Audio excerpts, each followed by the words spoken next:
Welcome to AVoice for Creators. I'm your host, Daniel Norton. In this podcast, we're going to talk a little bit about fear of change. So I might be going out on a limb here, but I think most creators or artists are actually in search of change. And you might think, well, hold on, what? And what I mean by that is what inspires us to get going as artists or creators is we see something that inspires us, but it's not exactly what we want. Because if it was, then we would just look at that painting or look at that photo or watch that YouTube video, right? But instead we look at it and we say, I'm going to do something because I want something different. That something different is you, right? So that's the change I talk about. We're constantly looking for that.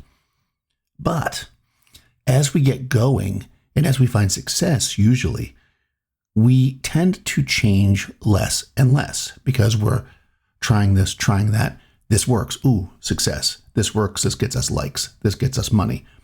All of a sudden, we start to narrow our view.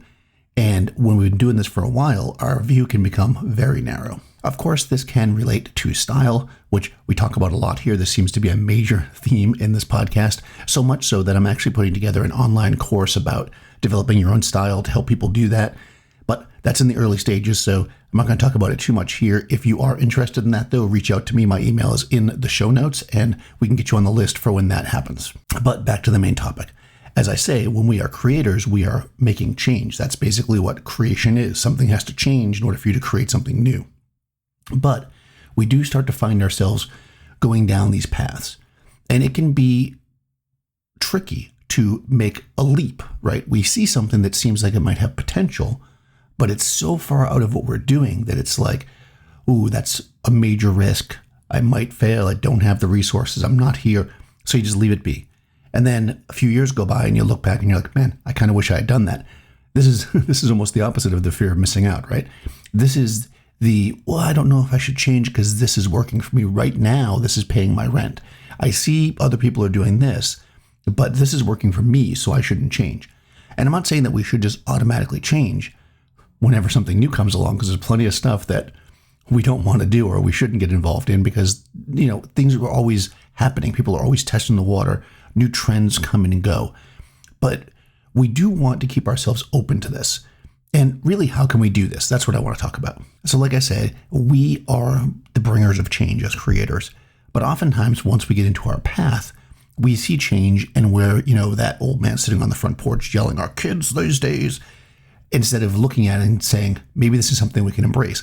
I've talked about this before. When I came into photography back in the day, people were complaining that young photographers were using print film. It was too easy. We used to use slide film. And then you get the one generation older photographer going saying, well, no, but we had to use Kodachrome and that was even harder. And then print photographers like me were going, oh, these kids with digital, right? And now it's like, well, 1 million frames per second and they can do this. So we're always looking at these new things like, oh, they didn't have it as hard as us. And we really shouldn't be doing that. What we should be doing is looking at it and going, that's awesome. There's more ways for people to create. More people can create. But, there's always that little bit of, So how can we get ourselves into that right mindset? I think part of it comes down to widening versus narrowing our description of what we do. I often talk about if you want to be a photographer, you got to say, I'm a photographer, right? That's something you have to be the photographer. But we start to really categorize ourselves by the work we do. And we might say, well, I'm a fashion photographer or a portrait photographer. So somebody contacts you and they say, hey, I've got this job. I want you to go photograph this resort. And you say, well, I'm a portrait photographer. I don't do that. Or somebody says, photograph this food. And now I'm not saying you should do things that are outside of your comfort zone, although you probably should, just not for money necessarily up front, right? Make sure you do a good job. Always, that goes without saying. But if we, instead of thinking of ourselves as a very specific photographer, and even more so, and I've talked about this before, I'm a Sony guy, I'm a Canon guy, I use Adobe products, I use these lights, I'm a Godox, I'm a Profoto, I'm a Dynalite. Is Dynalite still around? As you start to narrow yourselves into this, you say, well, I am a softbox guy, I'm an umbrella guy, I'm a beauty dish guy. Basically, and people do this. I mean, this is not, if you recognize yourself here, let me know, or maybe keep it secret. But, people fall into these trends. And this is why I often talk about technique is not style. People start thinking, well, my style is I always use a beauty dish. No, that's not your style. My style is I always underexpose the sky. No, that's not your style. But again, that style is a whole other topic, which, like I said, I'm building a course for. But let's stay focused on this. What we're looking at here is the idea that we're being too narrow with our descriptions. Instead of I'm a photographer that photographs portraits, it's I'm a photographer, which means that when something new happens in the photography market, we can adapt. You're not just a Nikon guy, so you can't try this camera because, oh, God forbid that I should try some upstart, camera or some third-party lens or whatever, because somehow that's so linked to your personality and who you are. What we've got to do is go beyond that and think, I'm a photographer. I am a visual artist. I create with light. So that also includes things like possibly digital art or video. These things that were, and of course, younger people listening to this right now are like, well, yeah, of course. But, 10 years ago, there was plenty of photographers that were like, I will never shoot video. Now I find it hard to find any that don't at least shoot a little bit, right? Because that became part of what photography was. Those who learned it early on and made it part of their business and part of their style are doing better now than those who are racing to keep up, where it's like, oh, my client, they want this video stuff and they really want somebody who can do both, and I don't want to lose my clients. Now I have to learn video. But if early on you hadn't been like, oh, I'm a photographer, forget about that video, you'd know that stuff. This is partially inspired by Mark, who wrote an email to me. He was talking about AI and like different parts of AI and how iFocus is AI, as well as these building of these fake photos and stuff. And right, AI is one of those things where people are, I see people online now talking about, refusing to use AI art, this kind of stuff in their publications because for whatever reasons. There's lots of probably legal and other ramifications to it, but not using AI art right now is one thing. Rejecting it as something you shouldn't even look at is another. And I think this is where we have to be smart.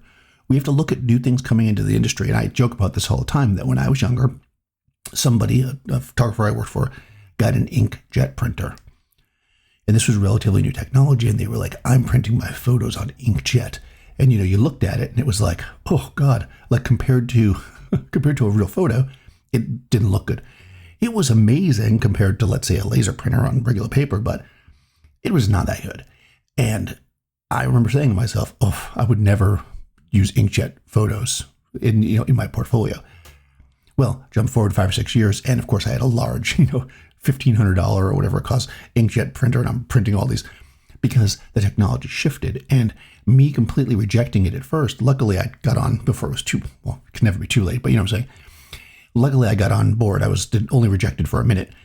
But the reality was the technology was there. I should have been paying attention because it's in my wheelhouse of photography. So if you are an artist, whether it be a musician or a writer, photographer, a videographer, illustrator, when you see these new things coming around, these trends, these new apps, these new technologies, these new types of cameras, it's a good idea to not just outright reject them.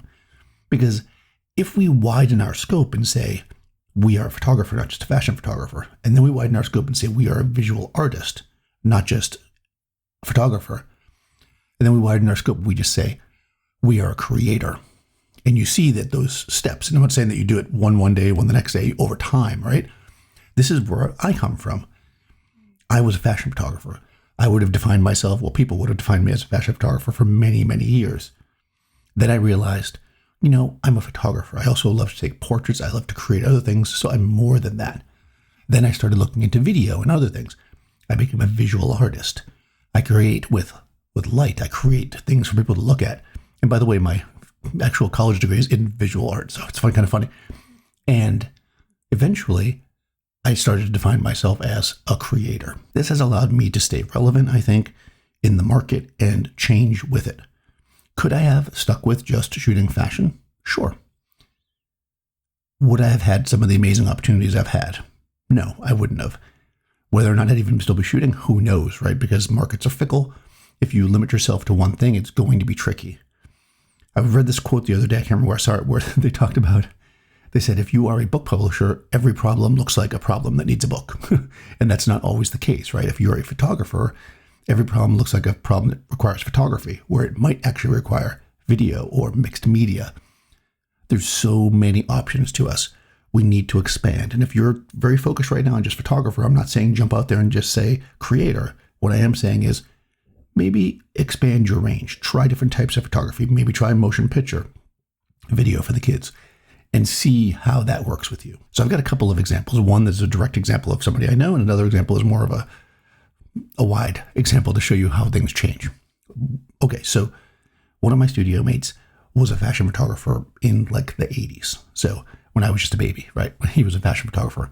And now he does resorts and he does food primarily. And you might say, well, how the heck do you get from fashion to that? And he's doing some video now.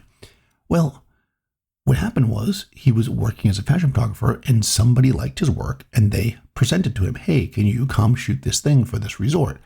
And instead of saying, no, I shoot fashion, I don't do that, he thought to himself, can I do this job? Will I do a good job at it?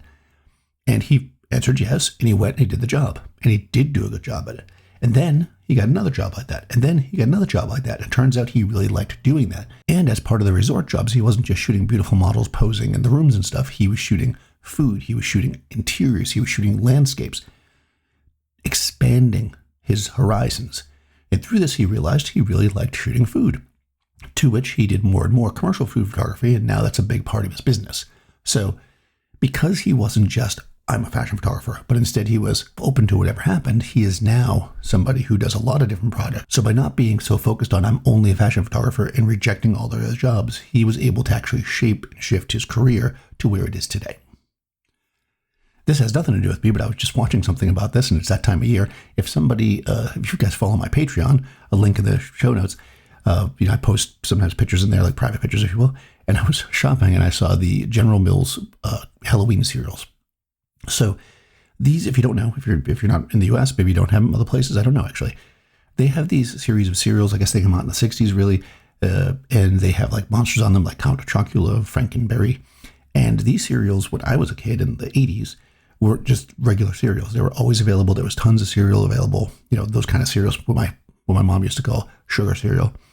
And they were very popular. But I was just watching something on them because I noticed that they only come out once in a while, that at a certain point, General Mills decided, they looked at the market and they saw how the cereal market changed and it wasn't the same as it used to be. And kids weren't pounding tons of sugary cereal every Saturday morning watching cartoons. And they realized that they could sell this better by shifting to the market and taking them off the shelves except during the season. And we see this with a lot of things. We see this with most joked about here, I think, would be pumpkin spice. It's something that is, if you put pumpkin spice coffee available or pumpkin spice whatever available all the time, it probably wouldn't have the blow-ups and trends that it has in the fall when it's only available. By making something limited, by changing your focus, by not saying, well, it's coffee, it should just always be available, by saying it's only available these times, you make it something special, you make it something different, you're adapting to the market. And that's what we have to do as creators. We have to look at the services or the art or whatever we create and say, how can we best distribute this to work with what today's world is like? Not what it was like when we first started, not what we hope it would be like, not even necessarily what we think it'll be in the future, although obviously we have to be looking to the future, but rather look at things and say what will work the best for us and adjust to it.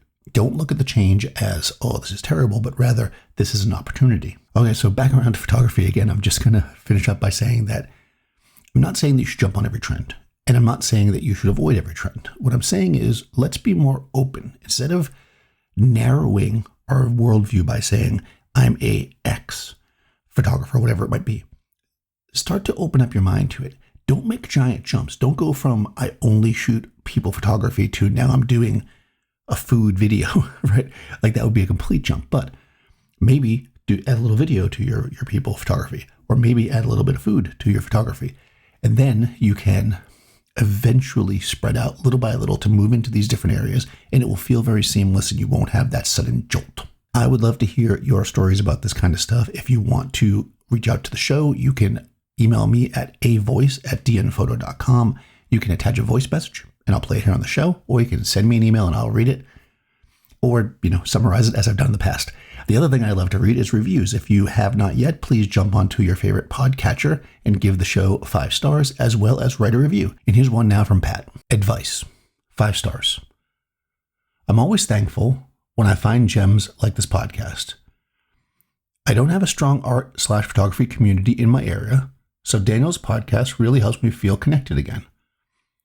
It's the ideal mix of creative motivation and solid business advice from a working photographer that's been doing this successfully for quite a while. Daniel's insight, experience, and personality is very much appreciated. Thanks. Well, thank you, Pat. That's very nice of you to say. And again, I seem to say the same thing whenever I talk about these reviews. Awesome, because that makes me feel good because that's what I'm going for. I like to mix these things up. I don't just want to make this a business show. I don't just want to make it a creative show. I would like to think of it as a philosophical show. The kind of stuff that you talk about when you hang out with your photography friends. We don't just say, sometimes we talk about specs of cameras. Oh man, just a new camera come out. But a lot of times we're talking about, hey, why are we doing this? What are we doing? What's happening? How can we move forward? And that's what I want to discuss here. So thanks, Pat, for leaving a review. Again, I would love it if you guys could leave a review. If you already left a review, because you can only really leave one on each podcatcher, share the podcast with a friend. I would love to get more people listening to the podcast. So as I say, it's great if you can rate, review the podcast, share it with friends. And if you'd like to support the podcast financially, you can join my Patreon. There's a link to that in the show notes. Again, also in the show notes is a link to my email where you can send me a message about the podcast and I will read it.